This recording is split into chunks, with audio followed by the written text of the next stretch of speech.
और आज जो भारत रत्न के ऐलान किए गए 3 विभूतियों को भारत रत्न मिला है, चौधरी चरण सिंह जी को, इनके अलावा पीवी नरसिम्हा राव जी को और एमएस स्वामीनाथन को।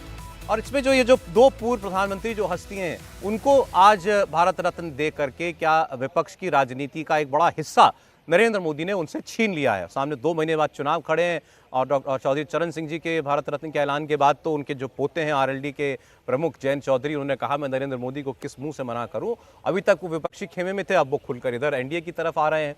इसी सब पर हम लोग आज बातचीत कर रहे हैं। चुनाव में इसका क्या असर पड़ेगा उस पर भी। आनंद दुबे जी शिवसेना उद्धव बालासाहब ठाकरे पार्टी से हमारे साथ हैं। प्रसन्न तो होंगे आप आज आनंद जी?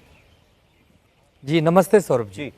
बिल्कुल प्रसन्न है। आज जिन तीनों महापुरुषों को भारत रत्न देने का ऐलान हुआ है उसके लिए हम सब स्वागत करते हैं, बधाई देते हैं, क्योंकि तीनों नाम का भारत के राजनीतिक और सामाजिक जीवन में बहुत बड़ा योगदान है। चौधरी चरण सिंह जी, पीवी नरसिम्हा राव जी और स्वामीनाथन जी। लेकिन 2 नाम कहीं न कहीं हर बार सरकार क्यों भूल जाती है पता नहीं, क्या उनके लिए उनके मन में क्या कारण है पता नहीं। एक नाम स्वतंत्रता संग्राम वीर हमारे सबके प्रिय वीर सावरकर जी और दूसरा नाम हिंदू हृदय सम्राट हम सबके नेता, देश में हिंदुओं को एक नई दिशा देने वाले आदरणीय बाला साहब ठाकरे जी। हम बार बार मांग करते हैं कि आप इन दोनों महापुरुषों को भी भारत रत्न से नवाजिए। पता नहीं क्या मन में कारण है कि वो देते नहीं। खैर, ये अब उनकी सरकार है, उनके पास बहुमत है, किसे देना है किसे नहीं देना है ये वह तय करें। लेकिन बात हो रही है कि इन भारत रत्न देने से चुनाव में क्या असर पड़ेगा। सौरभ भाई, आप मुझे बताइए कि आप चौधरी चरण सिंह साहब की विचारधारा मानते हैं क्या? वो तो किसानों की बात करते थे, कहते थे कि किसानों की आय बढ़वाइए, उनके जीवन में खुशहाली लाइए।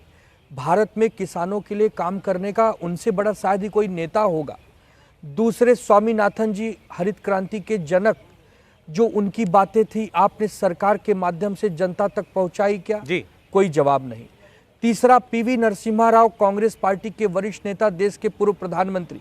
आप उन्हें एक तरफ सम्मानित तो कर रहे हैं, लेकिन आप तो कह रहे हैं कि हमें विपक्ष मुक्त भारत चाहिए, विपक्ष केवल दर्शक दीर्घा में बैठे, विपक्ष का काम सदन में नहीं हो। तो आप पीवी नरसिम्हा राव जी के लिए बीजेपी के साथ साथ कांग्रेस से भी तो पूछ लीजिए कुछ।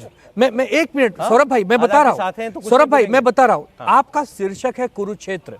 आपको सबको पता है कि कुरुक्षेत्र की लड़ाई में कौरव की सेना के पास बहुत बड़ा संख्या बल था, पूरी नारायणी सेना उनके पास थी, बहुत बड़ा जनमत भी उधर ही था।